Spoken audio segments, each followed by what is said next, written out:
Greetings again, team. All Good right. afternoon, Jay. Let's see, we know that I think Corinne's unable to join us today. Mm-hmm. And Jane said she'd be maybe half an hour later, so checking. Oh, okay. Um, Who are we missing? John's on the phone from Maine, so he's the 092 number Okay. on your screen. John Moore, Peter Moore. Don't see Bill.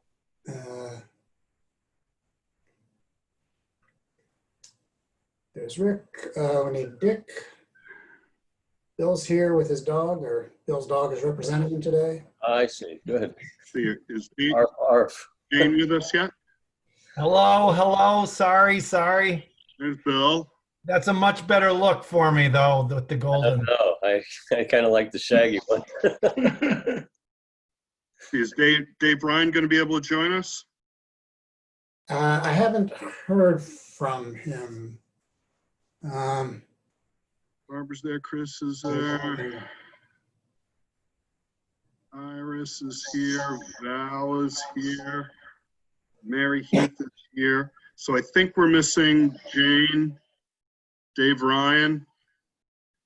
Corrine might be dialed in.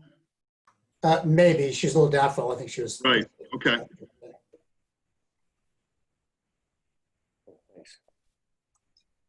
So we didn't get any news from Ryan or Bergeron.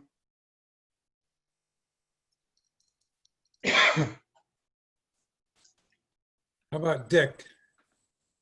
Where's Dick Ames? Are we missing?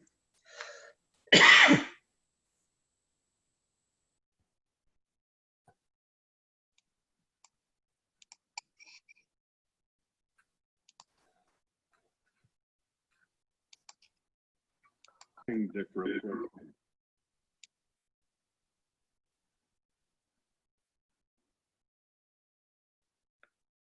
I'm going to give Dick a call.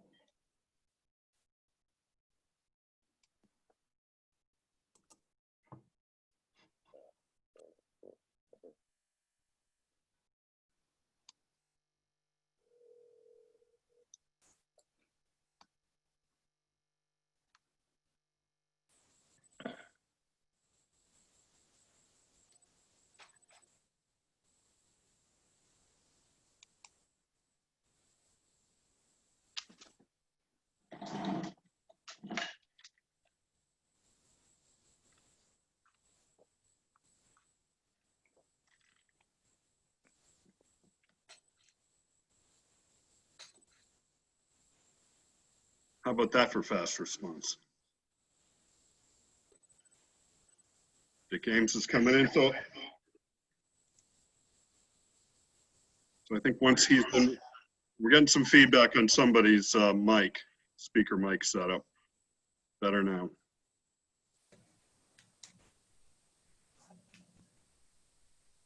Let's see, Dick's in here.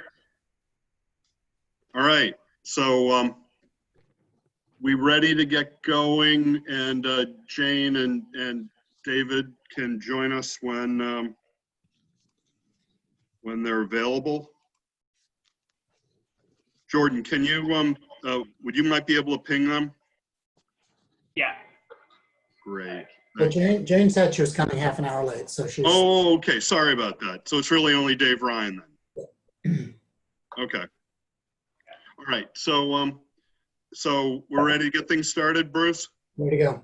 Great. So I'll call to order this meeting of the Commission to Study School Funding. Today's August 10th, 2020, just after 2 o'clock in the afternoon. And as per the governor's emergency order, we'll get things going with one of our roll calls. And I'll start it out. Dave Luno reporting from Hopkinton with actually my wife Henrietta is in the house along with Ozzy the long-haired dachshund. So Mel. Mel Myler, by myself here in Kentucky, New Hampshire. And Dick. Yes, I'm here in Jeffrey alone. All righty. And Rick Ladd. Good morning or afternoon. I'm here alone in Haverhill, New Hampshire. All right. Good afternoon, Rick. Good afternoon. So, and how about, Different time zone up here. I know it. So, but you're not quite in the Maritimes, so. Yeah. But let's see, we got Jay Kahn with us. He stepped away. He stepped, oh, all right. Did he log off? Oh, no. There's empty. Oh, all right. Gotcha. We'll get back to him. And, but we've got Senator Morgan with us. John Morgan here, 51 Lake Road in Brentwood, New Hampshire. And I have one of my staff members in the room with me currently. Great. Thanks, John. And Bill. Hi, everybody. I'm in Concord, New Hampshire, and my wife is in this room with me. Thanks. Great. Thanks, Bill. And let's see, Jane's going to be joining us in a little bit. But how about Corrine Cascadin? Oh, Corrine's not going to be right. He's going to be maybe tuning in by voice later. And no Dave Ryan yet. So we're on to John Beardmore. Are we missing John today? He's on his phone. He's calling in on his phone. Oh, all right. And you may be muted if you're try So tapping the screen, and then I think it's *9 to get unmuted. There you go. There he is. Can you hear me? yeah, Great. is that John? Sorry about that. Great. So John, that's you? Yep, that's me. I'm in Rangeley, Maine on a family trip. And so my family's in and out, but happy to be calling in. Well, thank you very much for joining us, and hope you guys are having a wonderful trip. Yeah, we certainly are. Beautiful country. So how about Iris Estabrook? Hi, I'm at my daughter's and glad to be here. Great, thanks, Iris. And Barbara Tremblay? Hi, I'm in Keene, New Hampshire, and my husband's in the other room. Hi, everyone. Hi, thanks, Barbara. And let's see, Chris Dwyer. I am Chris Dwyer in my Portsmouth office by myself. Okay, great, thanks, Chris. And Susan Heward. Good afternoon. Susan Heward in Hooksett, New Hampshire with Turbo the cat. All right, thanks, Susan. And let's see, Val Zanchuk. Val Zanchuk is alone on his porch in Concord. That looks nice out there. It is indeed. So thanks for joining us today, Val. And Mary Heath? Mary Heath, I'm here in Manchester, and I might have a few folks going in and out, but basically here by myself. Okay, fantastic. Thanks, Mary. And let's see, from the car seat team, we've got Jordan Hensley. Jordan Hensley here in Dover. My fiance is in the other room and my dog is just asleep here on the floor. Okay, great. Thanks, Jordan. And we've got Matt Girding. Hi, here in Somersworth. My husband's in the other room, but ultimately just by myself in this room. Okay, great. Thanks, Matt. And we've got Carrie Portry. Hi, Carrie Portry. I'm in Dover in my apartment alone with my cats. All righty. And let's see, we've got Bruce Mallory. Hi there, Bruce Mallory from Kittery Point, Maine, here in the house. I need a cat or a dog so I can talk about it. I'll work on that. So thanks, Bruce. Let's see, I don't see Shannon on the line.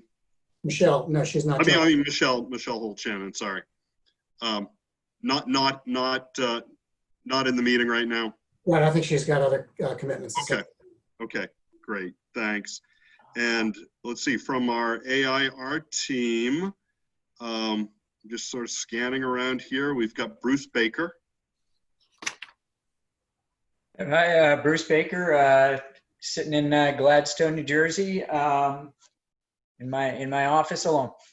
Great, thanks, Bruce. And we've got Jesse Levin. Hi there. This is Jesse Levin. I am tapping in from Groveland, California, about 20 miles outside of the main gate at Yosemite. So on vacation, but happy to be here. And I'm Awesome. alone at the moment, but there might be family coming in and out. They're at the lake right now. Yeah. So you're getting over to Yosemite? We're not. We're close enough, but I mean, it's just beautiful here. There's a lake. There's a swimming pool. It's all great. Wow, wow. Well, thanks for being with us today. We've got Tammy Colby. Greetings, everyone. Sorry you can't see my face. I'm not sure why my camera's not working, so I may just log off and log back on. But I'm here from Warren, Vermont, and really excited to be a part of the team who's presenting our work to date and eager to hear your comments. Great, great. Thanks, Tammy. And we've got Drew Atchison. Hey, Drew Atchison in Washington, D.C., in the room by myself. Okay, great, great. Well, thank you, everyone. I don't think I missed anybody. Jay Kahn is with us now, so just let the record reflect that. And we'll just Jordan, how are things looking as far as tech goes and access goes this afternoon? I think we're good. We got 23 attendees here on the line with us, and nobody's asked for had any access issues, so I think we're good. Fantastic, fantastic. Well, I know it's going to be a busy meeting today, and I'm glad we've got such a strong group of attendees. I'm sure anxiously awaiting the today's presentation and comments on that. So I'm going to sort of get past chair comments and sort of move right down into the group agreement. So quick review on those, Bruce. Yep, it's just as a reminder that we're committed to listening first to each other as we go through this. We're going to focus on the issues, not on people. If we disagree, consider asking a question rather than focusing on the person. Take risks and be raggedy, make mistakes, and then let that go. We all take responsibility for making this a productive conversation and a productive process overall. So just a quick reminder about our social contract that we hold with each other to make this a productive process, even when we have occasional disagreements. Mm-hmm. Great, great, thanks. And I got to say, those group agreements and that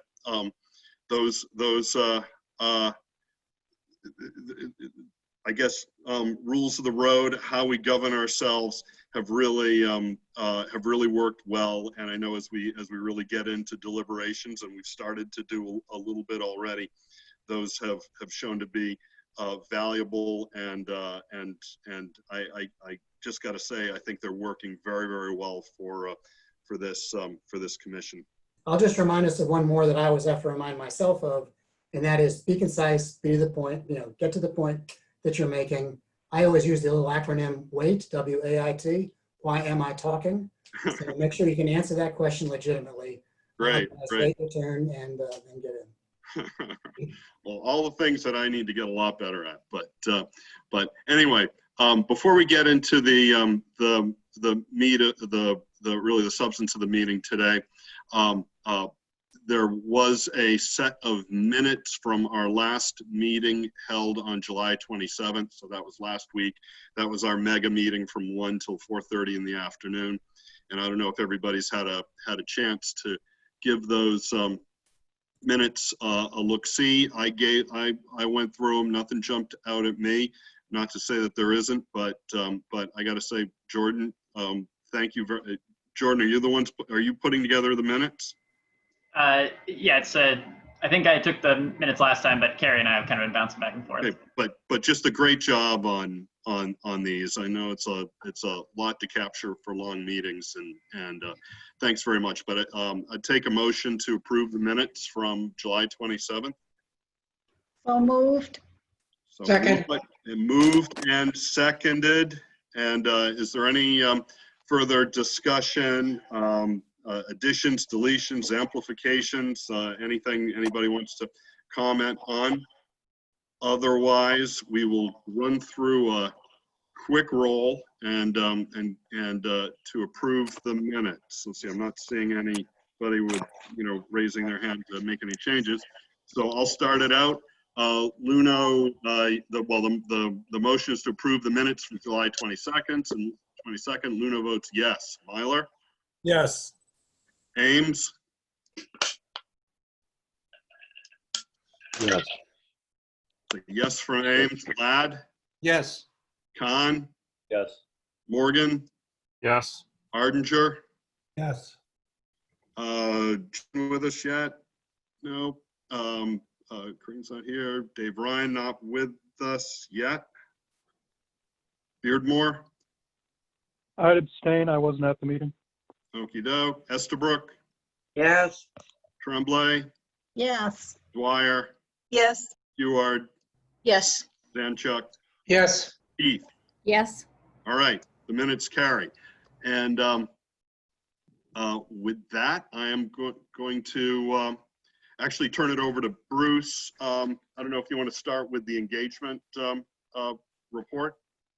Yeah, that's the first item on the agenda today. We're right on time at 2:16. Okay, great. We are going to limit this when necessarily to about 15 minutes or so from the engagement work group. We have 2 topics. And Carrie Porcher is going to lead us through both of those topics, and we'll get a little bit of input today, but more input as we go forward. But I'll turn it over to Carrie quickly.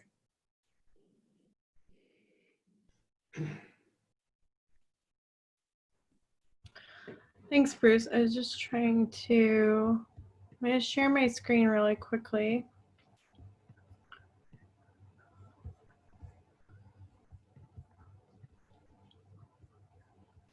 And I'm on a laptop, so I'm just going to leave it like this so that I can still see what I'm doing here. In June 2020, we had school and municipal leader online focus groups that New Hampshire Listens and CARSI staff facilitated. There were 12 of them that lasted approximately 90 minutes each via Zoom video conferencing. And so I'm going to share a little bit more about the findings from this report. The report is fully available on the Commission to Study School Funding website that's hosted by the CARSI School of Public Policy. You can find it under the August 10th meeting materials, and there's quite a bit of information here that we encourage the public who is listening in on this meeting, as well as Commission members, to read through. The first 13 pages are the report, and the rest are the raw notes. So peruse as needed. The goal of these findings is to really help Commission members hear some lived experiences from the field in terms of what municipal and school leaders are thinking about school funding right now. Overall, there was representation across New Hampshire. We're missing representation from Carroll County. Most people came from Grafton, Merrimack, Rockingham, and Stratford County in terms of participation. And most of the people participating were school board members or select board members and city council. And just again, we've shared this before, but this is just an example. This is the different communities that were represented across New Hampshire. So some of the major themes, as I shared before, is there is agreement among the participants that the reliance on property taxes is problematic overall. Rethinking the definitions of adequacy and really focusing on equity across communities. Funding concerns about inequities focused on staffing, salaries, transportation, facilities, and supplies. And really the want to find a solution to all of this and move beyond the current system towards something that's innovative and collaborative, while also making sure that communities and school leaders, municipal leaders, employees are still involved in the process. So this was really the first major activity of the public engagement work group. The second was an employer survey that's under analysis right now. And then we're going to be moving forward with the Granite State Poll through the UNH Survey Center, which is a broad poll across New Hampshire. And then we're going to move on with student voice as well. So just here, I just pulled out the themes from the report, and I'll give just a couple examples each and to keep in mind time. So I'm going to move through these really quickly. Please review the report further and ask questions as needed as we move through these meetings. So as I said, the understanding is the current funding system is not working. Property tax impacts and local costs are burdens for quite a few communities across demographics. There's concern about the aging state, so considerations of fixed incomes. How does the impact of the current funding for low and middle income residents who own property? So again, thinking about the different demographics and especially districts that have small and larger towns combined. And then I'm gonna move on to the next slide here. And then a focus on, and we're finding this in the employer survey as well, or the school employee survey as well, is this focus on teacher quality and salaries. That's a really important element for people in terms of school funding. The quality of teachers influences the quality of the schools. Meeting students' social emotional needs, focusing on school infrastructure, and especially now in the time, of the pandemic, and access to technology is a really important key component of school funding. One of the areas that was a substantial point of conversation was special education, and especially the idea of unanticipated out-of-district costs and being able to predict for those within the local budgets. This was something that was a concern for two reasons, just because of when the budgets move through the system and as students may transition or out-of-district placements or transient students, it's hard for some districts to account for those costs, and it's difficult to discuss the challenges because of the ethics of who the children and families are. So being sensitive about that. Municipal and school leaders wanted to be able to measure community education across communities and make sure that students have comparable opportunities to education. Let's see. Focusing on college and career readiness outcomes, so not just focusing on the multiple pathways and making sure that this is part of determining how school funding will be thought about in terms of the different needs of students in New Hampshire. And this idea of reliance on grants for certain communities, they're helpful, but they don't allow for long-term planning. And along with that, there is concern about unfunded mandates that put a strain on local budgets. So being careful in the balance between what's being funded and then what's being asked of communities. And then, like I said, just a need for continued engagement. So I understand that this is a very rapid review with very few examples of what's in this report, but I hope that it encourages all of you to look at the report that's available online, and we're available to talk more about it via email or in other ways through comments. So I think that's, Bruce, is there anything else you'd like me to talk about? No, I mean, this will be preparing a full-fledged analysis of all of the engagement, including the focus groups, as part of the commission's documentation, and all this will be considered when we begin to think about what our options are for policy recommendations. But these voices from local folks who are both raising money and spending money on behalf of schools have been critical to us, and really appreciate their participation. Yeah. All right, I'm going to move on to the next piece. We have about 6 minutes for this. This is the next engagement task for the commission is the Granite State poll. And so I'm going to pull up the sample questions that we have developed so far and talk a little bit about the process here. So the Granite State poll is, it's a statewide poll that's conducted by the UNH Survey Center. It's using a web poll right now, and it's working really well for them. And so it's randomly selected respondents from the Granite State panel. This is a probability-based web panel of approximately 5,500 panelists that they've recruited from randomly selected phone numbers by conducting phone or text to web surveys, then asking them to join the panel, people to join the panel. Unlike most web panels, which are opt-in, meaning anyone can join and are therefore not representative, they use a random selection of methods as traditional telephone surveys would. And so they feel that it is representative of the state. They have run many side-by-side comparisons of phone and panel surveys to validate their results before making the decision to move from a telephone-based survey to a web-based panel. And so that's an explanation from one of the staff members of the UNH Survey Center that they provided about the strategy for the Granite State poll currently. Our goal is to be in the September 2020 poll, and we want to provide a set of questions to the UNH Survey Center by August 12th so that they can respond, and then we can have another review of the questions. The goal is to have 5 or 6 questions to poll New Hampshire residents. And so what is the most important feedback the commission needs to design a fair and effective funding formula?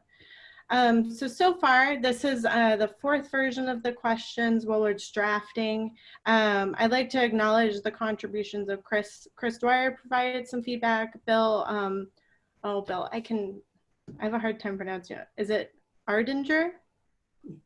Provided some feedback, as well as the executive committee, and then also the engagement work group. So thanks for that feedback. It's very, very helpful, and we're incorporating that into these questions. So these questions capture what is most important for the commission to understand from the public's point of view of school funding and to make decisions about how to move forward. And so right now we have about, well, we only have a few minutes, but based on what commission members have read, is there any feedback that people would like to provide at this point, just based on their reading? And you're also more than welcome to email me and Mel and Bruce about thoughts about these questions, and we'll integrate them into this next round. Go ahead. Yeah, the important thing here is to recognize that to develop the content for the areas that the questions cover, because once the survey folks get this, they then put it into their vernacular based upon their experience in surveying citizens of the state. Rick? Yeah, thank you very much, everyone. Thank you for putting this together to that group. Under the demographic questions that you up top on that, one of the questions asked on each poll: age, sex, region, level of education, income, and party. 2 questions there. What is meant by region? As I've expressed on many times, Grafton, you can call Grafton County a region, but Grafton County is very different from north to south. The other question is, if we're focused on issues here, I don't understand why we're focusing on wanting to know party. So, and the other area within that demographic question, current parent in the public schools. I'd like to have also information regarding whether that parent has had or currently has a child in the public schools. It's important to find out from the kid that just graduated, their kids that's graduated within the last 5, 6, 7 years, what that parent feels too. So I think we could expand that question to include those which no longer have their kids in school. And I have another question down below, if I can just ask this one. I have several questions, but under number 3, would you support a statewide funding system? And 3A is giving me a little bit of concern. It says, would you support a statewide system that uniformly distributes funding to districts regardless of property wealth? Are we talking about distributing money on a programmatic basis, program need, or on a per pupil basis? If we're talking about per pupil basis, a lot of people are going to just raise Cain over that because the small district can't provide the programs. So I think we need to be a little bit more specific in some cases. Rick, on some of the demographic issues, you have to realize that our questions are part of a larger survey that the Survey Center is doing. So we just have a section of that general survey. So the demographics are focused on not just our questions, but all of the questions that are going to be asked in that survey. But thanks for that feedback. Yeah. And Rick, I think you made a good point on the uniform, and whether it's it's a little confusing as to whether that means a uniform amount or a uniform distribution mechanism. Right. Because you know, I think the more we're learning, the you know, it's not that it's the same amount for every kid statewide. Or Yeah, Dave, that gets to my point. Should all school districts be governed by the same standards? Should you have the same standard in a small district that only has 67 kids as you do in a district that has 1,000 kids? Right. Well, and I'm sure we're going to learn some about that today. Yeah. So, but I think you raise a really good point there over the, you know, how that question could be interpreted. Bruce? Are there any other feedback or questions? We'll duly note your questions, and then the engagement group will do the next round on the draft. But Dick has a question or a comment. Yeah, I think I've got a few suggestions, and I'll send them by email. To who? To Carrie and Mel. Carrie and myself. Okay, and then I think the fifth question, which is what are the most important ingredients? I don't see how, I don't find that useful. You got a list. Most of us would check off, seems to me, many of those items, and would not want to let go of any of them. For example, special education is on there. Well, that's important across the board, isn't it? I mean, prioritizing that as one of the most important ingredients for providing an adequate education system seems to me a little bizarre. So, so that's my comment on that. Okay. Did Jane have a hand up? No? All right. Chris had a hand up. Or Chris. Yep. Yours muted, Chris. I noticed that none of the questions that, you know, at this range are really about funding options and preferences there, even though there was quite a bit of that commentary in the focus group. Have you decided it's just too difficult to ask that type of question? Sources. I mean, there's the general question about from 4, but it seems like that's going to be the probing more around what people would be willing to support in terms of combinations would be the most important thing to get from the public.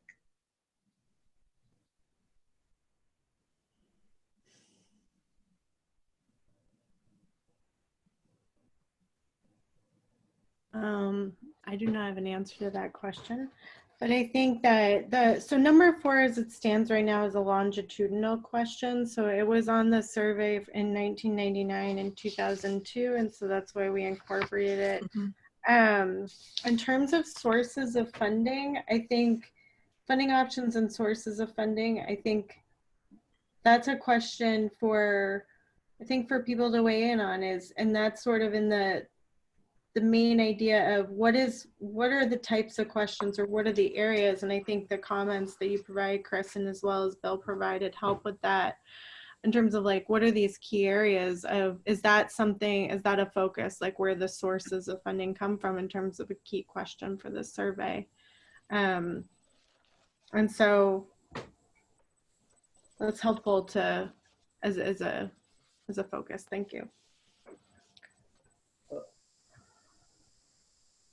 Maybe just a couple of more comments, then we'll move on to AAR. So Jay, and then Rick, and then move along. Jay, you're muted. Jay. Sorry. I wanted to see if folks had a reaction to number 4, because that seems to try to elicit the range of responses to different means of raising funding.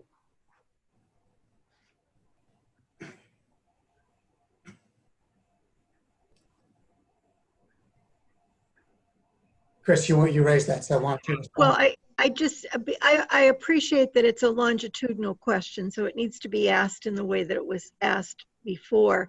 But I wonder if there would be more delineation that could be built out of the answer. So, you know, if I'm reading it correctly, basically I as a respondent answer one of those. You know, I pick a primary source. And even if it says some combination, if I said that, I'd want to know, well, what combination? You know, which of the different kinds of combinations do people think are viable in our state? I know you can't, because it's a longitudinal question, you don't want to change this question itself, but I think there might be some build-on questions around, for example, combinations of funding. You know, this idea of the homestead exemption, or whatever we want to call it, the low-income exemption, is another thing that might play into a funding question. Would that change people's opinion about primary sources if that were an option?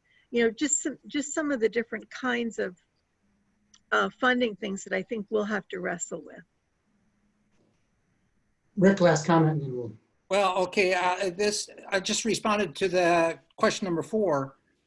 Is this assuming that folks know what a constitutional amendment to our Constitution, you know, or to the Claremont overrule? Is that a source of revenue? Or I understand income tax, sales tax, etc. But are we trying to ask 2 questions within one? That's the problem. 3 questions within one. Yes. Yeah, I think it's to really spot trends in the response, you know, because we've got past data to compare it to. But you're right on all those comments. I do think we tried that constitutional amendment part out of the question. That was purposeful in the way it was phrased. Right. Yeah, but a constitutional amendment is not a funding source. But that's why it's out in the question for this year. It's just referenced as to what it was in 2002. I see, thank you. In the same way that legalized gaming is out this time around, simply because it's not on the table these days, at least for most folks. So Dick, I'm going to move us along. Bruce, I didn't have a chance to ask the last question. I was just responding there. Question number 1 is a concern to me. What is an adequate education? Some school districts require or like to seek a 12-to-1 ratio in the classroom. Others, like Manchester, may not even be able to get close to that, 20-to-1 or 25 or 28-to-1. So I think that, you know, it's a matter again of a definition. What is an adequate education? Currently, we say it's 25-to-1 or 30-to-1, depending upon your grade. But if they're going beyond and spending 28-to-1, it's on them. It's not necessarily on the state.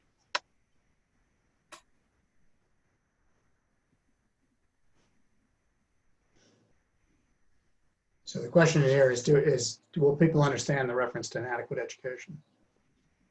Have we defined it? What that means. So all of that then will be taken into consideration by Mel's group, and they will work with the Survey Center to make sure we aren't asking 3 questions in 1 question or ambiguous questions. And we get the kind of, as much as possible, at least high-level clarity back from this random sample that will be surveyed in September. So Dave, with your permission, I'll move us along then. Okay. Please, Bruce. All right, so we've got our colleagues from AAR with us today. Drew Atchison is going to lead the presentation. This group received, the commission received a set of slides from AAR that I sent to you all, shared with you all last Friday. Drew has had a chance to revise those slightly. And so, and for the folks listening in, we've replaced the presentation that was posted on the website prior to today's meeting at the beginning of this meeting with Drew's updated slides. As you can imagine, the depth and complexity of the variables that AAR has been will then be a topic for follow-up over the next several weeks. Drew will make a couple of comments as well on what the data sources were that were used in these analyses and what some of the limitations of those data sources were as well. Today's presentation is not, does not represent all of AAR's work so far. Today we're going to focus on what we currently know, on what is, not what should be. And so this, the version of the slide presentation that Drew is going to be using today, which does have revised calculations relative to tuition payments to other districts, which Drew will explain in a minute, has been posted. And so we'll get an understanding from these slides of how money is currently being spent in our state, how that varies across districts and what the characteristics of those districts are. And we'll get a sense of what the outcomes are experienced by students by district and how those outcomes vary by district as a function of local capacity, meaning local property wealth, as well as a function of the characteristics of the students in the various districts in our state. That'll be today's presentation. Following today, at next week's work group of the fiscal policy, meeting of the fiscal policy work group, AAR will be sharing at that meeting their analysis of what the amount of dollars are that will be needed from local and state property taxes to fund an adequate education. So using a fairly high bar of outcomes, because our students perform in the aggregate at a very high level in New Hampshire, the question becomes, what would it take in terms of resources, variable resources across our districts, so that all students have an opportunity to achieve the same relative outcomes. And so that'll be the topic of, as I say, the fiscal policy work group next Monday. And then that information will also be the topic for a full discussion at the next full commission meeting on August 24th. The last thing I'm going to say is that as far as the process goes now, Drew is going to move through these slides and explain them to us. While he's doing that, commission members that have questions, please post those questions on chat. I'd also invite the public that are listening in, if you have questions, you can post those on the Q&A function. We won't respond to those questions today necessarily, but it's good to have a running record of what those questions are. However, commission members, if you post your questions on chat during Drew's presentation, at the end of the presentation, then we'll stop and go back and look at your questions, make sure we've answered them as we go through, and open this up for full discussion. So our goal is to have about 30 minutes or so of responding to questions and full discussion after Drew's presentation. The questions that the commission members post in chat will all be preserved, saved, and included in the minutes for today's meeting as well. So there'll be a record of what those questions are, and then our minutes will also reflect, of course, the AAR team's responses to those questions. So having taken up too much time already, Drew, I'll turn. Well, one thing before you go over is I think it's important to note here that this is one of the first times that we've had an outside group that has experienced other states with similar kinds of problems to come and basically look at our data and report to us in an independent way what they have found.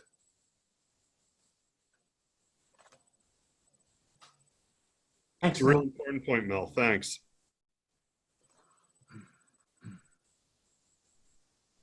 So over to Drew or Bruce. It's all yours, Drew. Yep. Sounds good. Can everyone hear me? All right.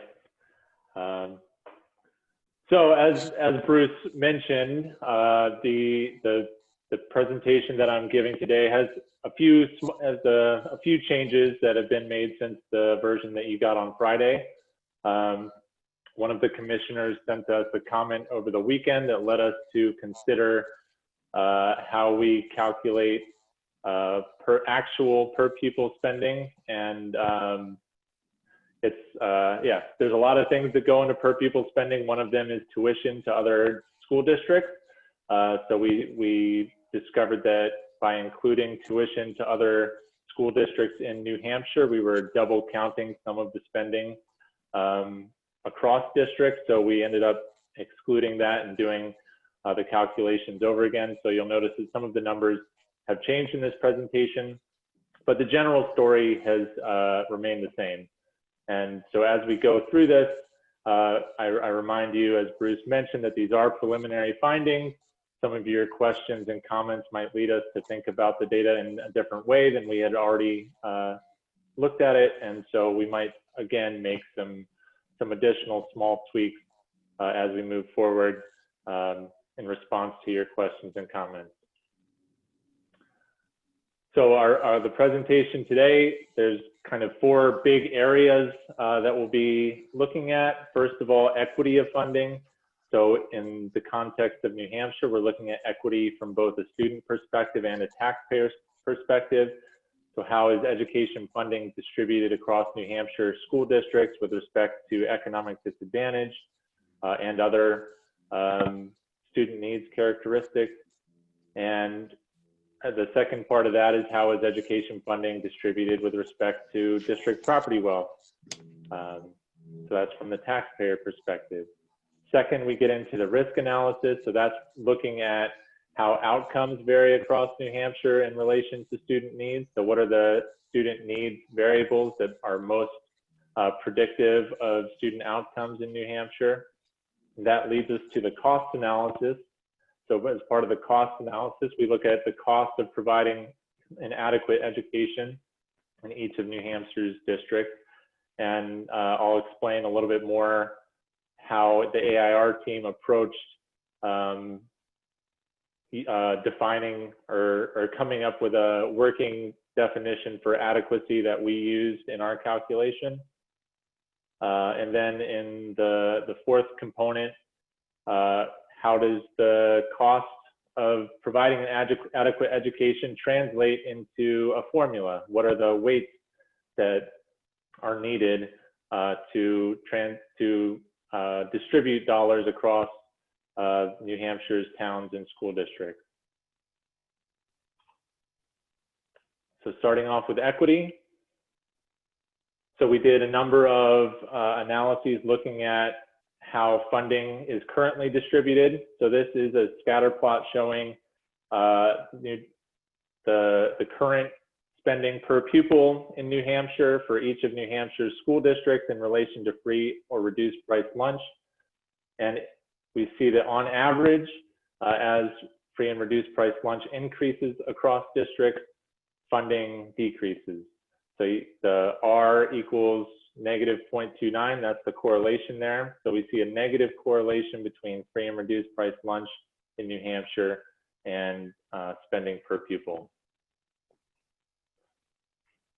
We also did a regression analysis to look at how the relationship between free and reduced price lunch and spending per pupil after accounting for the other various characteristics of school districts and the student needs of those school districts. So we accounted for the special education rate, the English learner rate, district size in this calculation. And even after accounting for those various other factors that affect district spending, we still see a negative relationship between free and reduced price lunch of school districts and per pupil spending. So on average, New Hampshire's highest poverty school districts spend about $2,000 less per student than the lowest poverty school districts in New Hampshire.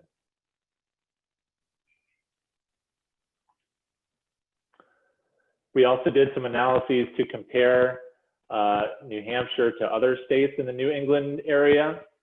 For these analyses, we used national data that were comparable across states rather than New Hampshire's own data. In this analysis, we're looking at relative spending and relative poverty. So this is looking at the relative spending. So what is spending compared to other districts in the same geographic area? What is poverty compared to other districts in the same geographic area? So in New Hampshire, districts that have a poverty rate that's about half as much as other districts in their same area spend 5% more than districts in their same geographic area. Conversely, districts that have a poverty rate 1.5 times of those in their same area spend about 95% of spending compared to average school districts. And you can compare across states. The stronger the negative slope of the line is, the more regressive the funding is. So you see that New Hampshire has more regressive funding than the other states in New England. Notably, Massachusetts and Vermont has a slight positive relationship, but Massachusetts is really the only one that has a progressive funding system where higher poverty districts spend more on average compared to lower poverty ones.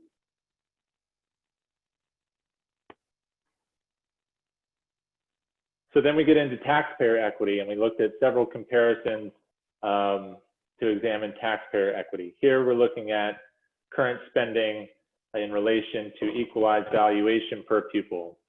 And we see that on average, districts with higher equalized valuation per pupil spend more. And it's a moderately strong correlation of 0.54. So the more property wealth your district has, the more you spend on average.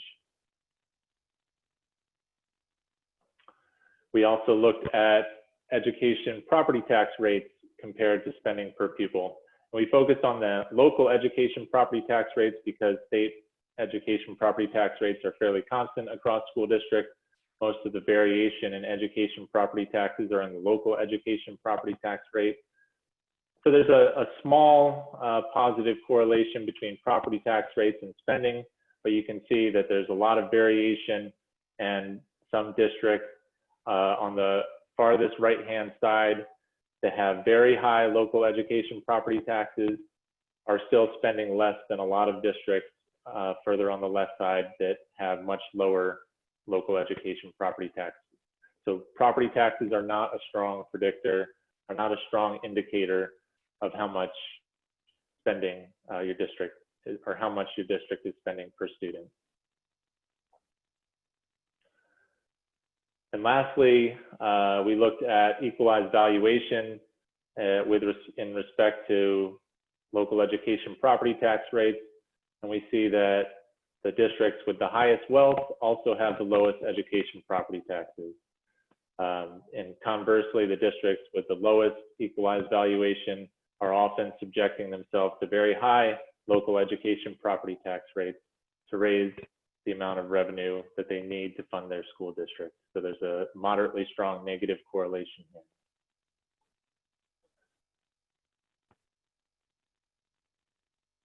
So that gets us through the equity analyses. So moving into the risk analysis, where we're looking at student outcomes with respect to student needs. First, a little quick description of the outcomes we used. We did two analyses. We did one set of analyses with New Hampshire's own data. We did another set of analyses with national data so we could compare across states. When we used New Hampshire's own data, we had 3 outcome measures available to us. We had student assessment scores, graduation rates, and attendance rates. We did some statistical analysis to combine these 3 different measures into a combined outcome factor score, which is an aggregation of the 3 different outcome measures. And the method we used doesn't weight those equally, but it looks at the data and assesses the fit with the data. And ultimately, it shows that student assessment scores was the strongest predictor of outcomes, but it does incorporate all 3 of the measures in the combined factor score. When we use the national data, we're using an outcome index that is created by the Stanford Education Data Archive. That's a nationally normed outcome score that's comparable across all school districts in the US. It uses state assessment data and also national assessment data to make sure that it's comparable and equates across states. So this is using New Hampshire's own data. So here we have the outcome factor score in relation to free and reduced price lunch. And we see an incredibly strong negative correlation between free and reduced price lunch and student outcomes. And I'd also like to point out that we did look at other measures of economic disadvantage. When we did this analysis, we looked at several measures of income from national sources, a measure of poverty from the US Census Bureau, small area index and poverty estimates, and across the different measures of economic disadvantage we had available to us, free and reduced price lunch was the strongest indicator of lower student outcomes. So we did look at various measures of economic disadvantage, and the analyses that we did as part of this risk analysis led us to believe that free and reduced price lunch was an appropriate indicator for economic disadvantage in New Hampshire.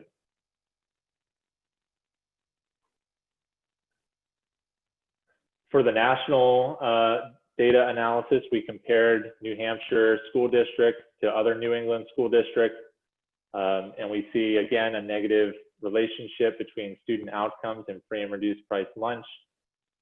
And in general, the New Hampshire school districts follow the pattern of New England as a whole. So we see a negative relationship, and the bubbles that we see for New Hampshire generally fall within the larger set of bubbles that we see for New England.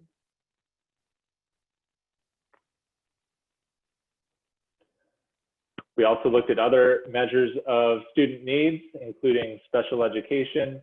So as with free and reduced price lunch, special education is a negative predictor of student outcomes. So here we see a moderately strong negative correlation between special education rates and student outcomes as measured by the outcome factor score using New Hampshire's data. And we also see a similar negative correlation with English learners, although the distribution of English learners looks quite different than free and reduced price lunch or special education. We see a whole lot of districts with very small percentages of English learners, and few districts with quite high percentages or moderate percentages of English learners. In particular, the large circle at about 15% English learner rate is Manchester, and you see that Manchester also has a rather low outcome factor score, and so that is probably driving a lot of the negative correlation that we see for English learners.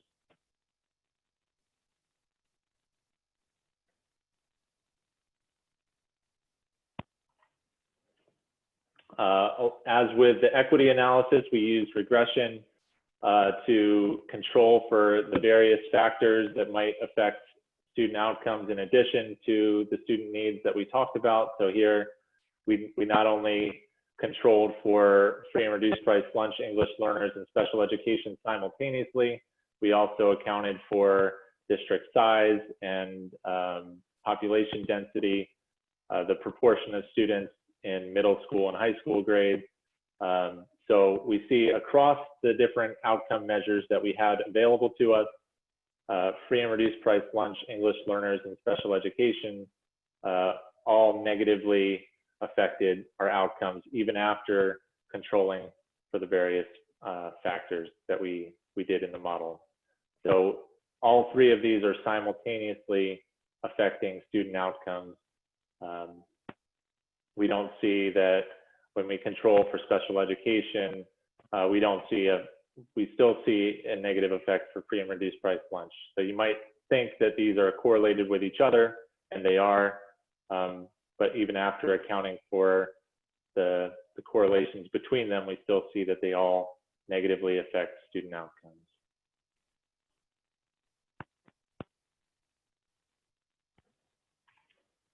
All right, moving right along. This is getting into our cost analysis, so estimating the cost of adequacy in each district. This was included in one of the briefs that we wrote about doing cost modeling. But just as a reminder, this is kind of the structure of the cost model. So we are combining student needs, student outcomes, other geographic characteristics, and the prices of resources that might vary geographically as well, to predict cost while accounting for inefficiency that districts might experience. So there's a few variables that we included in the model that are supposed to get at overspending that districts with very high wealth or otherwise might overspend. So we're trying to account for that to not over predict costs here.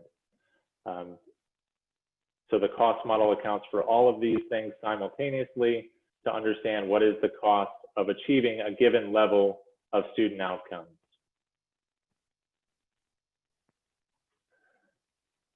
And for our purposes, we looked at the level of achievement in New Hampshire versus New England versus Massachusetts, as well as compared to nationally.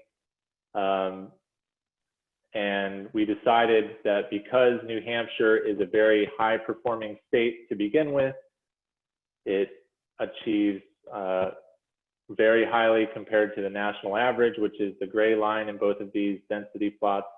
It's comparable to New England as a whole, and it's only slightly below Massachusetts, which is often deemed the highest performing state in the country.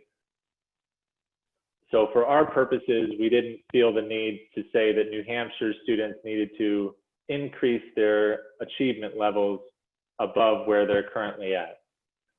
So when we did the cost model calculations that we looked at, the model that I showed you in the previous slide, we set New Hampshire's outcomes to their current average outcomes. So our assumption is that New Hampshire's current average outcome level is already adequate. So we're not going to be trying to reach for even higher outcomes. If we did say that New Hampshire's outcomes needed to be higher, that would increase the cost that is associated with those outcomes. So that's something that we can discuss and whether this assumption is reasonable, but the current cost projections that you'll see in the following slides make the assumption that the current average level of performance that exists in New Hampshire is adequate.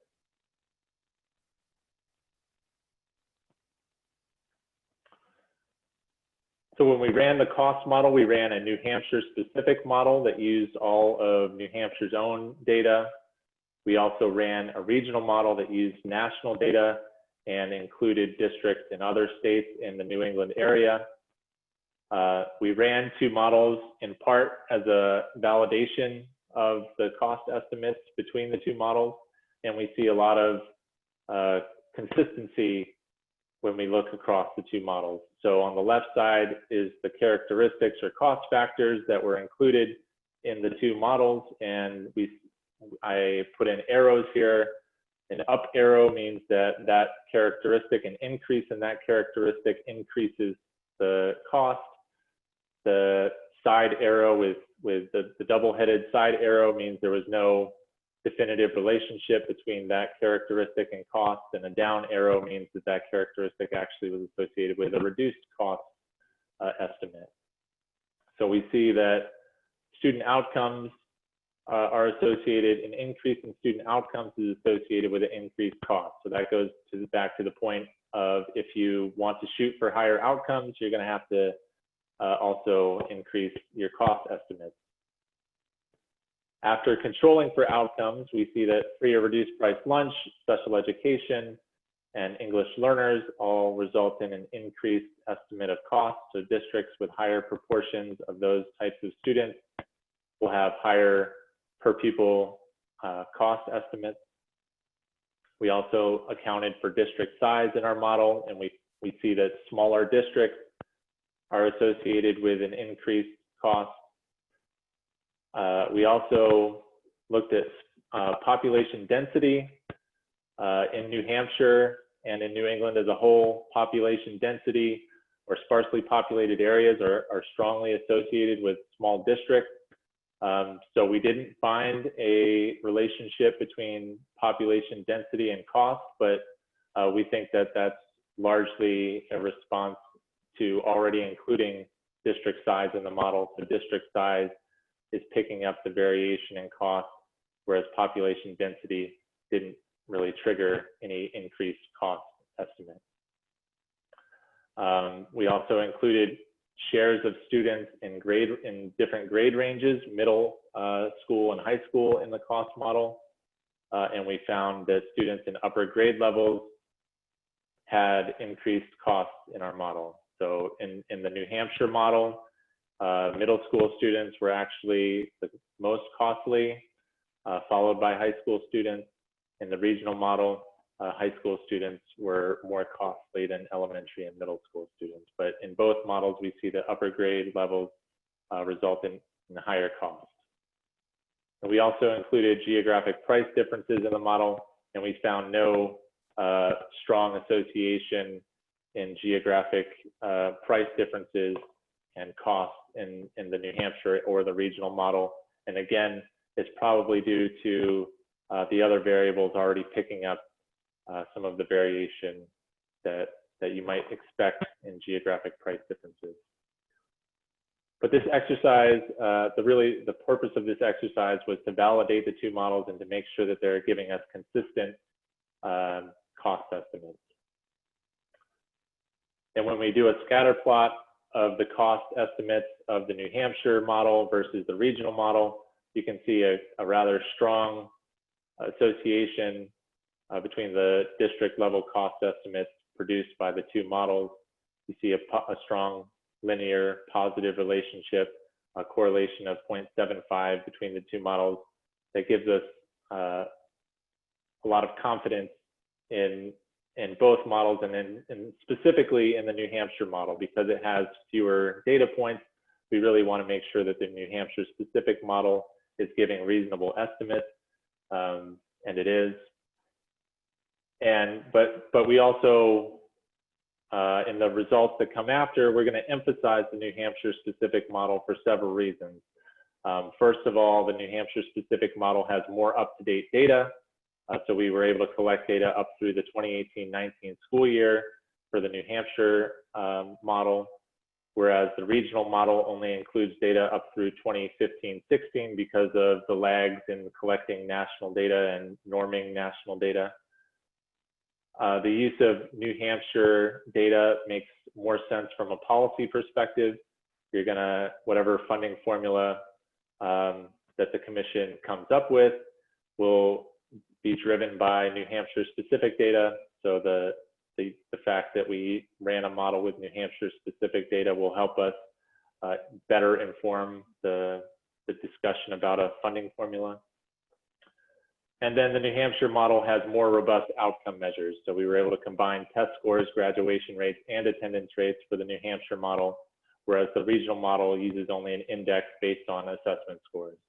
So for those reasons, we're going to emphasize the New Hampshire model moving forward.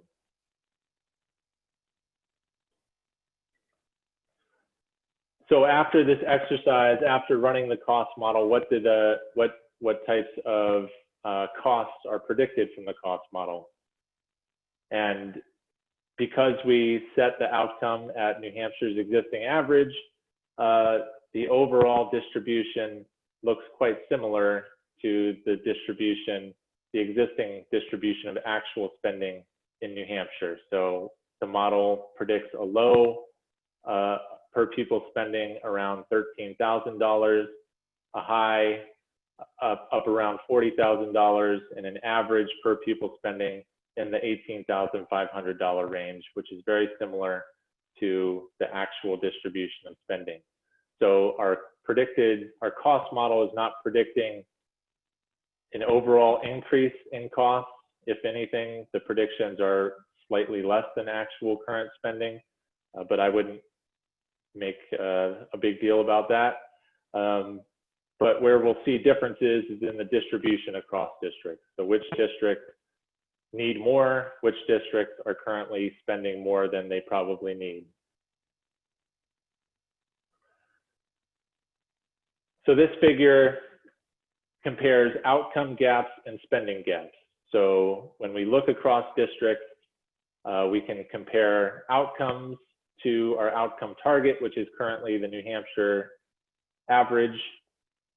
We can compare the predicted costs from our cost model to what they're actually spending. And so here we're showing the differences in both of those. So in the lower left-hand quadrant are the districts that are currently achieving well below the New Hampshire average outcome level and are also spending well below what our cost model indicates they should be spending. In the upper right-hand quadrant are the districts that are achieving well above New Hampshire's current average outcome level, or maybe not well above, but above New Hampshire's current outcome level or average outcome, and are also spending more than our cost model indicates they should be spending to achieve New Hampshire's average outcome level. So this is a good validation of our cost model in that the districts that are performing worse, we're saying should be getting more money to help them perform better, right? So although the overall distribution of spending in New Hampshire is similar to what is currently being spent, there will be a significant, where our model predicts or is suggesting a significant amount of redistribution of spending, generally toward the districts that are currently achieving the lowest in the state.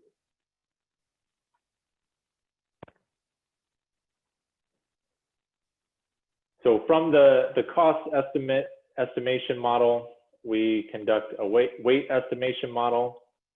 So what does the weight estimation model do? It uses a small number of factors that accurately account for the variation in predicted costs and that can be easily incorporated into a funding formula.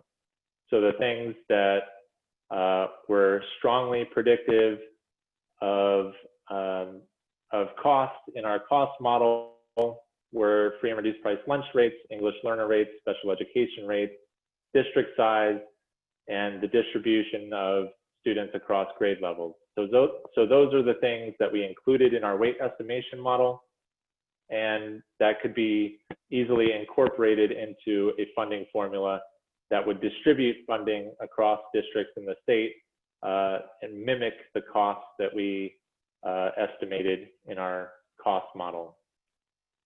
In addition, the weight estimation model allows us to separate out the costs that should not be accounted for in a state funding formula. In particular, we pulled out federal revenue. The state would not be responsible for distributing federal revenue through its state funding formula, so we take that off the table. We also took off the table special education catastrophic aid, assuming that even though we are including a special education weight in our formula, there might be certain students that have needs well above what the weight implies and might need some extra aid even on top of our funding formula. Transportation here is listed as a question mark. When I've been sitting in the adequacy work group meetings, I know one of the questions that has been on the table is whether transportation should be included in the formula or outside of the formula. And we ended up modeling it both ways. So I'll show you two different sets of weights. The first set of weights includes transportation as part of those weights. So it assumes that districts would receive enough money through the general formula that they could fund their transportation through the general formula. The second set of weights excludes transportation, so it would have to be funded separately through a categorical program outside of the general funding formula.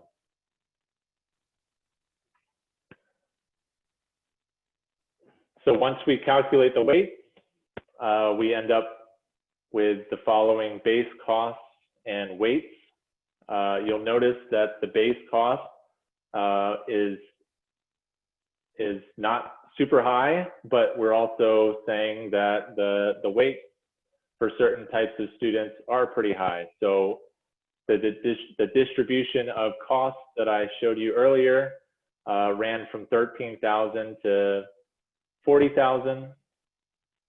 So even though we're saying the base is only $5,974, when you include transportation as part of the formula, the lowest need district would still get around $13,000 after applying all of the weights that are associated with the funding formula.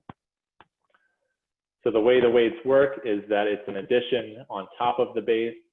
So the weight of 1.51 for free and reduced price lunch students means that free and reduced price lunch costs an additional 1.51 times the base on top of the base. So $9,021 additional on top of the $5,974 base cost, or $14,994 in total. So when you add up all of these weights, you end up with a distribution of funding across districts that was similar to the predicted costs that I showed earlier, subtracting federal funding, subtracting category or the catastrophic special education aid. So here's what the simulated funding looks like with respect to free and reduced price lunch. And remember, the actual distribution of spending had a correlation of, I think, -0.28. If we distributed funding to districts throughout the state according to the formula used on the previous slide, and this is according to the formula that includes transportation as part of the distribution of funding, you get a correlation of 0.8. So the highest poverty districts are getting more funding than the lowest poverty districts according to the formula.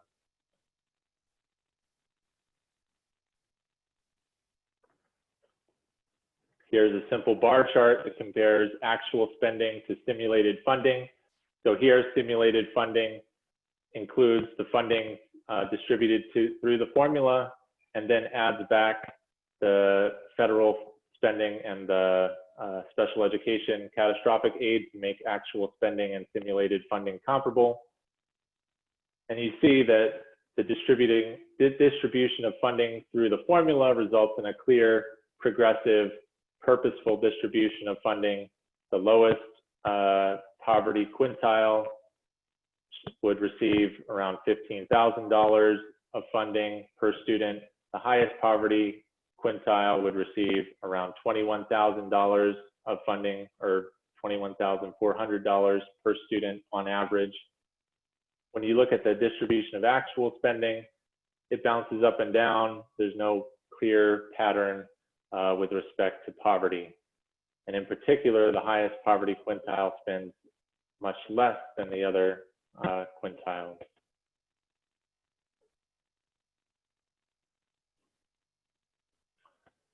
Here are some examples of funding by district.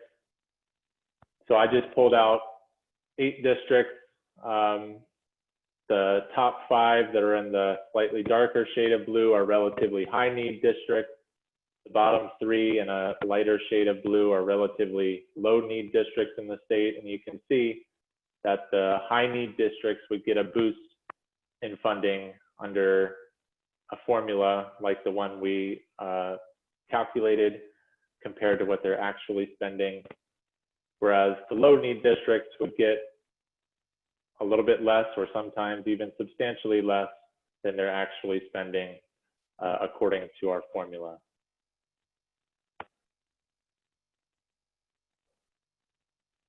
But again, I would emphasize that the redistribution of funding is necessary to achieve a more fair, more equitable funding system. Unless you want to substantially increase the amount of funding that's currently in the system, And then in that case, you could boost funding for the lower district and hold harmless the currently higher spending districts, but that would require substantially more funding than is currently being spent in the state.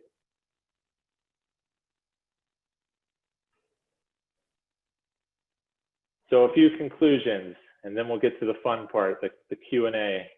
I haven't been able to see the chat box. I'm sure there's lots of nice questions lined up for us.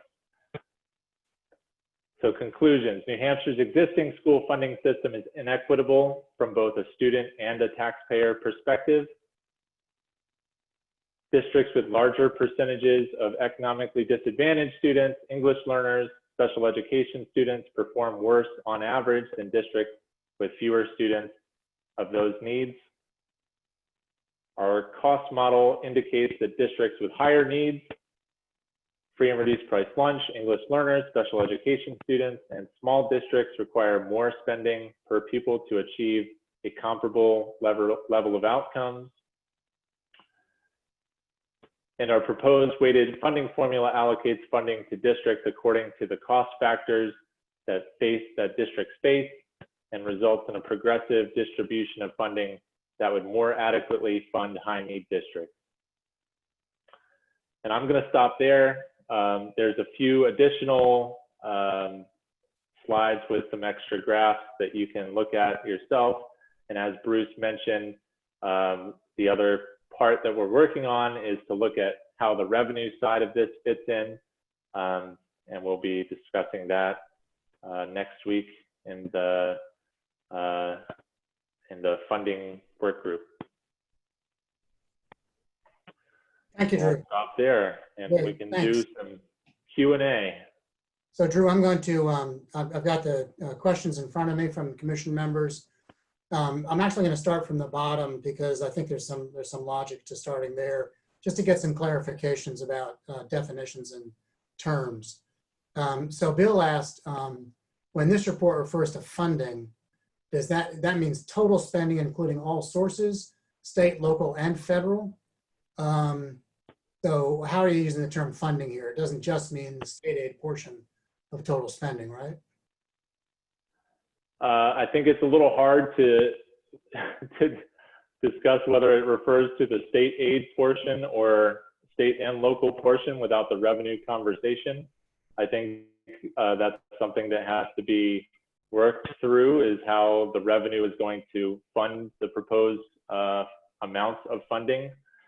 But yeah, we're talking about the entire portion of funding, of spending that districts have. And like I said, when we do our weight estimation model, we're pulling out the federal dollars, we're pulling out a small amount of dollars for special education catastrophic aid, and the formula is intended to fund everything else outside of that. So a simplistic notion from my point of view is when we talk about a statewide average or per pupil spending of 19,000 plus, that's an all-in state, local, state, and federal, and other sources, right? Yes. Okay. And right. Yeah, go ahead, Bruce. I was gonna say, and kind of obviously the current statewide average total spending level is sufficient to achieve the current statewide average outcomes, right? It's this issue of we're setting these targets whereby the cost per pupil, the amount that would need to be spent in Manchester to achieve the current state average outcomes is higher. The cost model sets that target. The trick in the next step becomes, how would you structure a formula? How would you raise and combine the revenues, state, local, and federal, to get to that target for Manchester and for every other district in the state? So the cost model sets a target, assuming summing up these revenue sources. We can build a formula where we peel out the federal and then add it back in. The goal is still to get to that target that is needed to achieve the outcome goal. Yeah. Thanks, Bruce. I'm going to scroll up now to Chris's question relative to the outcome measures. They're quite narrow, Chris comments, compared to what educators and the public might identify as important for adequacy of opportunity, and why higher expenditures might be happening in some districts, even though not necessary for achievement. But the estimates are based on the narrow set of outcome performance indicators. Chris, you can add to that if you want to, and Drew can comment. Well, I understand why that is, because you need these consistent measures across everyone. But I was struck, having just read through the focus group reports, that when the public is talking about outcomes, they're not really thinking necessarily about achievement tests or attendance. They may be thinking about graduation, but so much of the conversation is about a broader set of outcomes. I don't know what a solution for that is, but maybe you can give me some comfort in saying why then base everything, all of our weights, on a real narrow set of outcomes. Measures, rather. Do you want me to take this one, Drew? Sure. I can take a stab and then you can get. We provide some discussion of this topic in one of those earlier briefs on setting outcome standards. One of the upsides, at least now, is the tests, of course, these kind of achievement tests that are given in and of themselves aren't necessarily the meaningful measures. They become more meaningful to the extent that they at least have some predictive validity towards some other outcomes. There has been at least some more discussion and related analysis around how these test scores are or aren't predictive of college readiness, access, persistence, and some of the measures, at least in those years where there are SBAC data, have some of that to them. I mean, I am particularly queasy about using testing data as a major piece when there is no other statistical connection to other outcome measures that are broader, because the tests in and of themselves are narrow and aren't in and of themselves important. But in building this type of model, yes, we have to rely on that which is measured. We tried to get the graduation rates, the attendance, and other measures in there, all of which tended to be highly correlated with one another to begin with. So, it is what it is. It's conceivable there is spending that districts have that is associated with achieving other outcome measures that aren't correlated with these, but many of the other outcome measures also do tend to be correlated with this core body of measured outcomes. I wish I could give you a better answer. Maybe Drew has some stuff to add to that that's a little better. We do discuss it in that policy brief from a statistical standpoint. I'd just like to add one thing. Chris, you did mention that some of the public, the stakeholder input did place value on graduation rates. There is a well-established literature that talks about graduation and the benefits not only to the private individual, but to society as a whole associated with high school graduation. And it's a very rich literature, and it looks at things not only things like private earnings of individuals, but also the tax revenues that they pay, but additional outcomes such as health outcomes. And you might be surprised the difference in life expectancy between high school dropouts and high school graduates.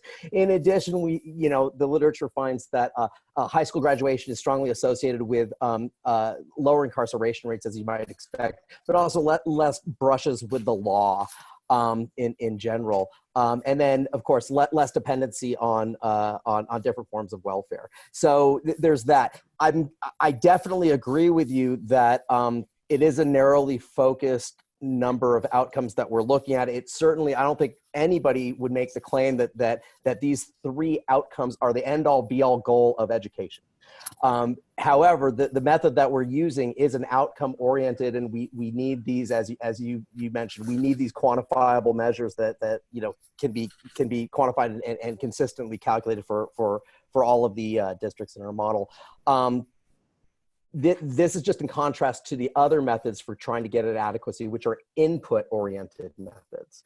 And so we did not do that type of model. That would be more of a professional judgment approach or an evidence-based approach. So I'll stop right there. But thanks. An excellent observation, excellent question. Thank you. I think it's going to be, I would just say, I think the explanations that you just gave both gave are very helpful, and it's going to be important for us as we explain an outcome model to really be thinking about that, particularly given the, the pressure against high stakes assessment. I think the graduation example is really good. Our minds all tend to go to the assessment right away, but it's good to be reminded of all parts of the model. Of course, there are also correlations within there. Higher assessments are highly correlated with higher graduation rates. So there's some interdependence there as well. But I agree. I mean, in terms of trying to communicate this to the public, the public is smart, and they have their values, and their values, aren't necessarily focused on just these, 3 things. Right, and just to jump off from one of the things that Jesse said, we as a group it's one of the things that always we try to figure out, well, how can we broaden this? How can we do something different with this? But do we, how do we maybe go back and forth between alternative methods? Jesse brought up the input-oriented alternatives. The reason we have ultimately landed on doing it more this way, despite our concerns about the narrow outcome measures, is when you sit around with panels and decide what needs to go into schools on the basis that those ingredients are supposed to translate to some outcomes. Under that method, you're not actually directly evaluating and linking any outcomes to your analysis. You're just kind of proposing what you believe needs to go into a school to get the job done without any measures in that mix of what it means to get the job done. So I'm going to move things along here a little bit. This is helpful and lots of fodder here for continuing conversation. Val asked a very direct question that I think I'll just provide an answer for. Drew can comment, but did AAR simulate costs if small districts were consolidated? And so this is obviously kind of an issue that will thread its way through all of our conversations. You remember in the model that AAR presented on the slide, inefficiency was a part of the model, recognizing that there are always inefficiencies in this kind of public process, public service. But the answer is no. The commission itself wasn't charged with looking at ways to save money in our public education system, or ways to change governance structures that might result in greater efficiencies. So it's not a place that we've invested our time or resources at this point. Down the road, that's a continuing policy question, I think, for our state, given what our neighbors have done in Vermont and Maine, for example, over the last decade. But the answer here is no. Drew, do you want to add anything to that? Just that our data does include an 11-year panel, so it's probable that there are some consolidations that occurred over that 11 years, and no consolidations over. I saw Jay shake his head. Anyway, actually, I think they've gone in the other direction. Well, regardless, as districts have changed size over time, our model has captured that, and so I think if there was consolidation that occurred, they would go from a smaller size category to a larger size category, and the associated cost with that district going from a smaller size category to a larger size category would be reflected in the weights that we have provided. We have a couple of questions, I think, that are shared by others as well, and that is, what's the effect of Manchester on the analysis that you've done? Both Bill and Chris asked questions about the influence that Manchester has on relative measures, on averages, on total spending, on outcomes. So Bill asks if Manchester's outcomes are improved, would that change have a significant impact on New Hampshire's overall correlation? Likewise, Chris is asking how much of the difference in high versus low spending per pupil is accounted for by Manchester. So say something true methodologically about the effect of Manchester's size and characteristics on the analysis. And if I could just add, thinking of states like Massachusetts, the dramatic impact of a very large metropolitan area like Boston must have an impact on the way it constructs its policy answers for public education funding. If I could take this one, Drew? Sure, go for it. Well, first of all, on the Manchester in the context of New Hampshire, speaking to Bill's first question about, if you move Manchester upward on the outcome distribution, given where it currently is, and given its share of kids from low-income families and its outcomes, that would certainly have a significant effect on improving equity of outcomes for the state, because of the number of kids that are in Manchester. It's also the case that when we get to the cost estimates, Manchester being as high in need as it is, high in both the share of low-income children and ELL, the English language learners, Manchester falls significantly short. Its current spending falls significantly short of its cost estimate for need. When you have bigger districts that have the biggest gaps, the cost of the solution does become bigger, or the degree of redistribution required to solve the problem becomes a bigger issue. The New Hampshire problem is a little different than the Massachusetts problem. You saw that Massachusetts appeared to be relatively progressive in funding. It's interesting that the progressiveness of funding in Massachusetts these days, and over the last 7 or 8 years really, is driven largely by the additional amount of money that has gone to Boston as a city, but several other Manchester-sized cities have been left out of the mix, many of which actually have as high or higher need student populations than Boston itself: Lowell, Lawrence, Springfield, Holyoke, New Bedford. So New Hampshire's progressiveness is anything, Massachusetts' progressiveness is anything but systematic. And it is driven by additional money going into the city of Boston. But some of those other cities that are, again, Lowell and Lawrence, your very nearby neighbors, are very high in need and have huge gaps in their funding with respect to what they would need to achieve Massachusetts outcomes. So yeah, in that case, you see that Boston itself has made Massachusetts as a state look better than it really does if you dig in a little bit. Used to be the case in Connecticut that Hartford and New Haven were getting enough additional funding for their magnet school programs that it made Connecticut look progressive. Meanwhile, Bridgeport, Waterbury, and New Britain and New London and some other places were very, very poorly. They're still very poorly funded, but Hartford and New Haven has slipped back down there with them at this point.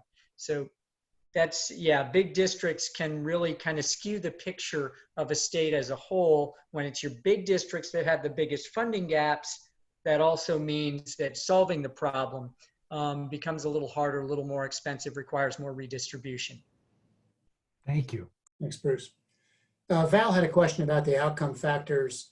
And the question is, are the outcome factors associated with the whole school district, or just those students in, I assume you mean the differentiated aid categories, Val? That's how I interpret your question. So I think the answer is the outcome factors are correlated with the entire school district, students in the entire school district, right, Drew?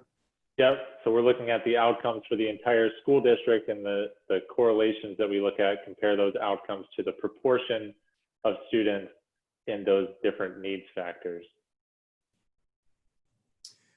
Jay has a question about how the base costs relate to the cost of an adequate education.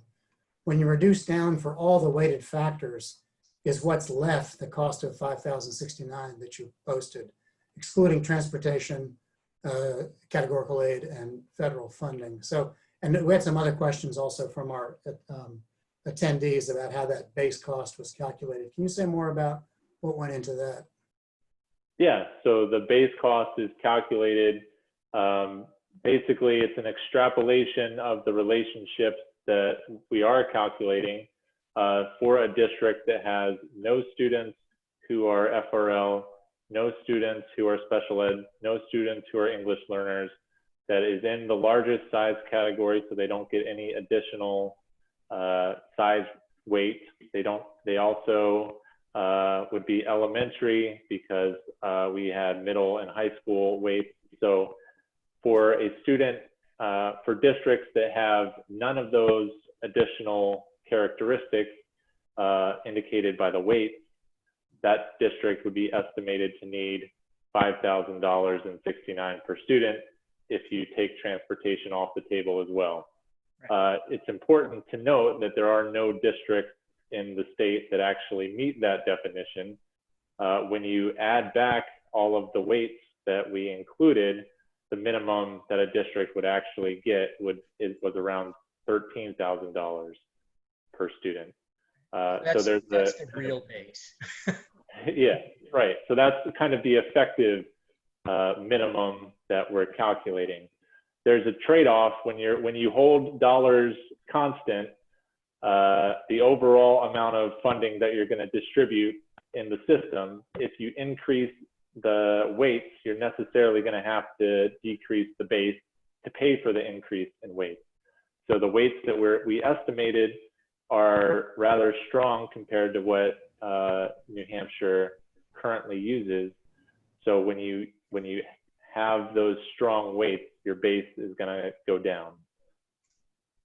And if I can just follow with the quickie, in other words, after you take all of the amounts that are needed for the disparity categories or the weighted categories, what's left is around $5,000 per student. Right. Right. It's this hypothetical. Even though nobody really costs that much. I mean, or at least no district actually would spend at that level per student. But I don't understand what's left from what. What are you starting with? $3.2 billion, right? Or something less than that because you've reduced out some. So you're starting with the total of current and local spending? Yes. Yeah. Current state and local spending. Yes. Yep. So this Barbara, this was, I understand, it's a great question, Jay. This base and the way is not apples to apples with the way New Hampshire thinks in its current formula of base. They're not related. This is a comprehensive computation, as I understand it, which is related to that first question. That's correct. Yeah. Good, Bill. A quick question from Rick about CTE. Within the weight estimation model, is any consideration been given to the costing of career and technical education programming and then related costs such as transportation? So where does CTE costs show up in these models at all, Drew? We did not directly model any costs of CTE. The districts that have CTE programs and spend money on CTE programs, the amount of spending on those programs is included in the estimates of expenditures that we're including. But one of the challenges of this type of model is that it does rely on existing data. So the distribution of actual CTE programming in the state might not look like what you would want it to look like.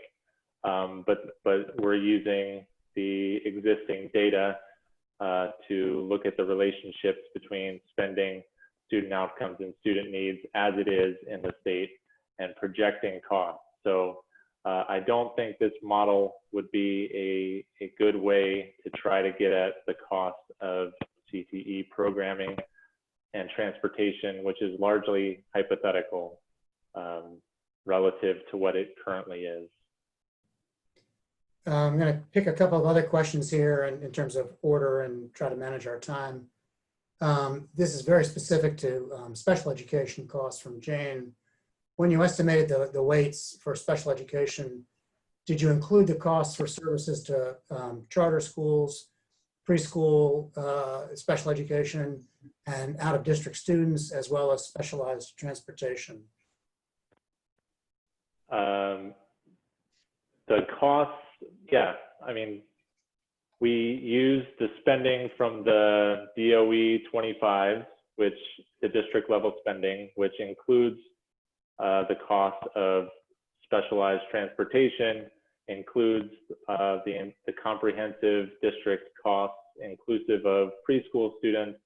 I'm not entirely sure how the charter costs are captured on the DOE 25, if it's already pulled out or if it's included in the spending, district spending in the DOE 25. So I don't have a great answer for you there, but it is inclusive of those other special education services. Thanks. Bill Ardinger poses an essay question for us to respond to. He ends this by saying, please address. I think, Bill, this question you're posing now is one that we're going to be grappling with going forward. It's one that you always have to do kind of model. And that is the relationship, what's correlation and what's causation. And so the model that and the data that we looked at here could be interpreted to imply that increased expenditures in category X will lead to improved outcomes in category Y. And all we can really say is that there's a correlation between increased spending in category X and increased outcomes in category Y. And there may be a variety of measures that we could take to improve outcomes in a school district that are not specific to the amount of dollars that go in.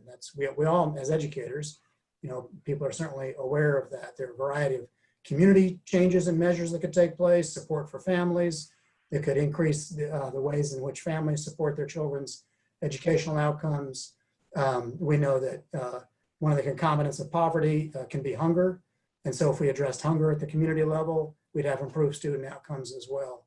So clearly there are a lot of variables that lead to the kind of outcome measures that AAR has looked at. And we all need to be careful about assuming that that pulling on one lever will necessarily cause a change down the chain reaction in intended chain reaction without taking into account a whole variety of other possible influences, on those factors. So that's a broad kind of global response to Bill's question, but Drew. That's a great answer, by the way, Bruce. I really appreciate that. Thank you. Yeah, I mean, I will just say that there is a growing and strong body of literature that does say school spending matters, and especially for higher poverty students. And I don't think anybody who is on this call would also disagree that how you spend the dollars matter. So yeah, it's a both answer, right? So, but yeah, we can move on. Okay. Dave got a question. How is the model maintained over time? And Dave, you may be referencing eventually the use of the simulator that AAR will be providing to us. Dave, why don't you can clarify your question? Sure. A lot of the model and the weights certainly based on the overall fairly high performance that we achieve here in the state, but certainly that performance varies district to district, and I guess so. The question goes over time as if funding for schools ends up, putting additional resources to address these local disparities, that we should see performance change in those districts as well, and also over time that costs are going to be different, whether that's because we're going to be spending more time doing remote learning or hybrid education or something like that. As our cost factors change, how will that our real cost factors change? How would that impact a model that uses $5,000 as the base cost factor? How would that be updated? So we did use a longitudinal set of data. So we do have an estimated increase in the base over time. So that would allow you to update the base cost. That would give you a lever to update the base cost over time. To your point about changing needs and changing the models of delivery of education over time, I think you'll just have to periodically evaluate how things are going and how things are changing. But I'm not sure I have a great answer for that. But if Jesse or Bruce want to respond. Sure, I'll weigh in. Dave, this is a great answer. And so obviously you don't want to be running a cost model on a year-by-year basis, right? Necessarily, because you want to have some sort of expectation on the part of districts of a stable funding mechanism, right? You can't just be jumbling it up. Traditionally, we have suggested that, every 5 years you should reassess to take into account how educational technologies might change. When I say educational technologies, I don't just mean software. I mean really the technology, the how we produce education, right? Which has changed, especially in things like the special education world. And over the last 10 years, it's changed immensely, 15 years, right? So we suggest that you want to probably update this at least, every 5 years, no more than, if you waited 10 years, that would be a very, very long time. In the short term, however, the model is very easy to maintain because you come up with your new data on the cost factors and you can plug them in to get your simulations. Now, what you do have to do is you have to inflate that base to keep the dollars in real terms, because 4 years down the road, a dollar's not going to be worth as much as it is today. But that's very, very simple to do as well, right? It's literally, it's pretty much Econ 101, just taking into account inflation over time. And you would be inflating that base dollar value. And the rest of it would just flow through because all of the weights apply to that base. So is that helpful?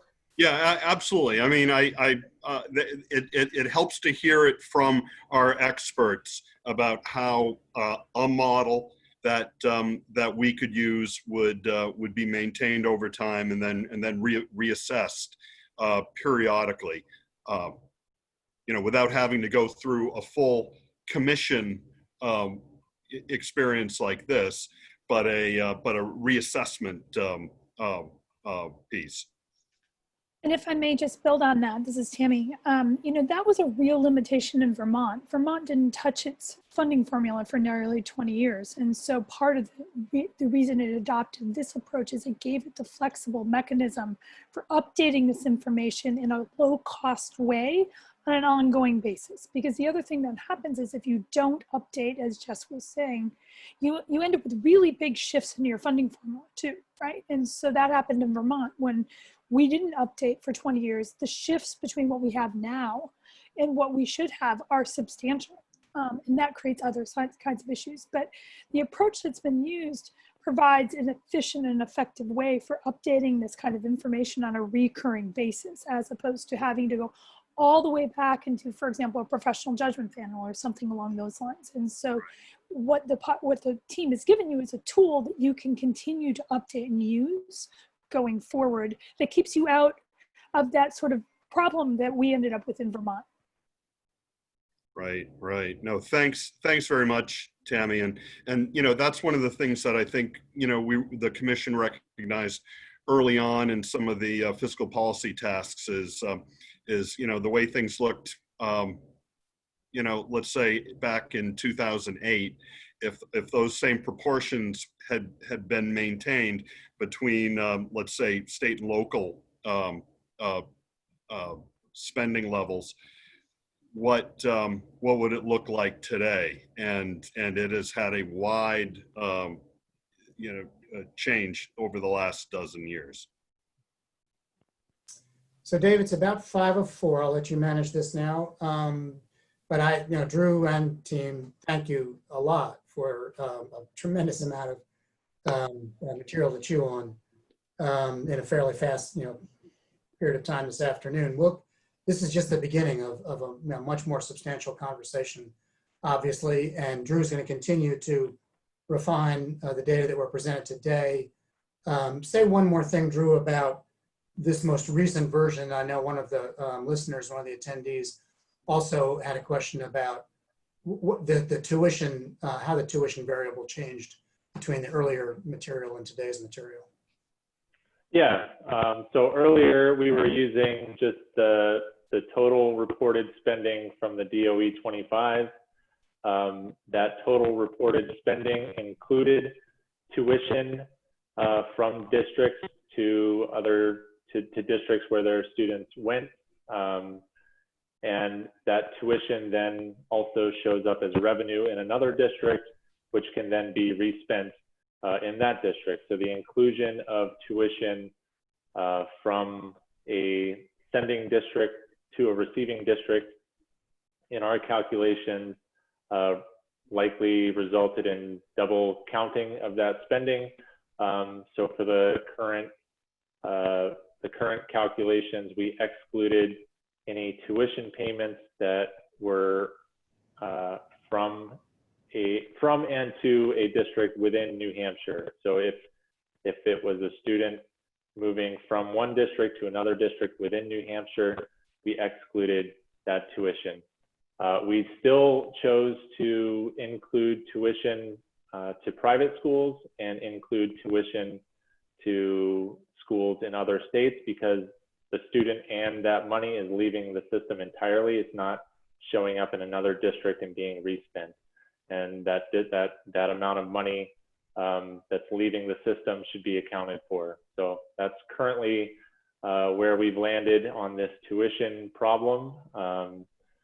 And we can keep thinking about that if other people raise other issues, but that's currently where we're at. Thanks. And I'll just say, Dave, before I stop, that we've got a number of comments and questions from the folks listening in today.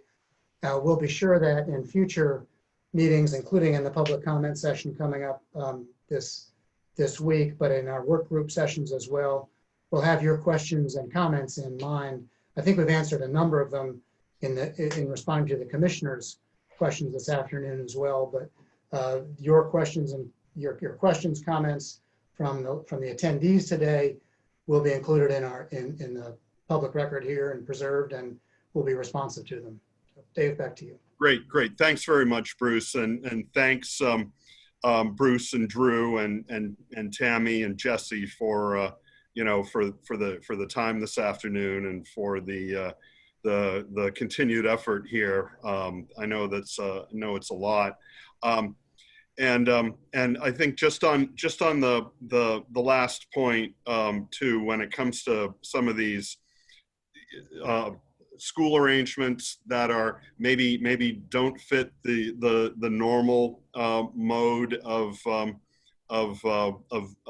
many other schools throughout the state, whether it's interstate arrangements like what might exist in Hanover, or the tuition in arrangement at Pinkerton and other schools. It may be something that the adequacy work group wants to sort of drill down on in these specific districts, just to just to check, because it does could get a little funky. So Jay, you're good with that? Yeah, I'm. The concern is that we've taken out both sides of the transaction, and have we taken out too much? Right.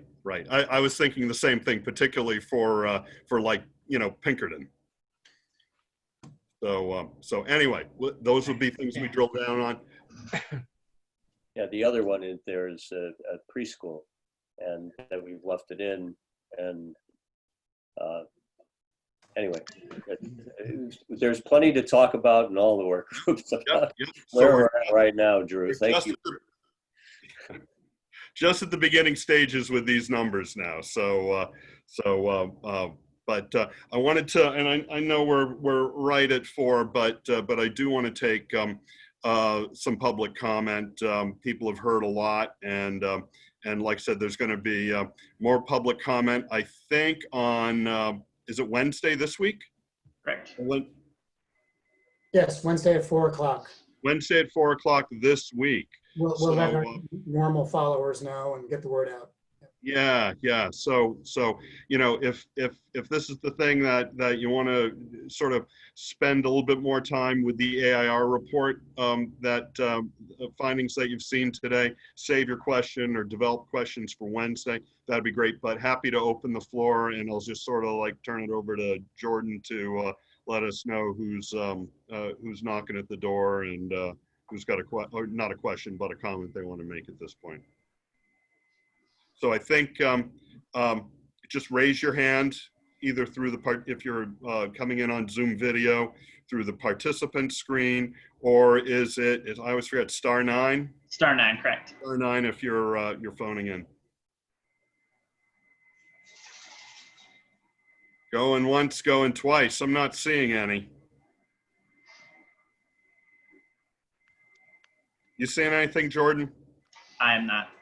Then I think people are looking forward to Wednesday afternoon, wouldn't you say, Bruce? So Yeah, I know I've already heard from some folks who are lining up for Wednesday, so that'll be good. And a reminder that Wednesday will be a comment period, so there won't be an opportunity to really answer questions. But as we hear your questions, we'll post responses in meeting minutes and so on. But Wednesday really is a comment period. What would you like the commission to know and be thinking about as we continue our work?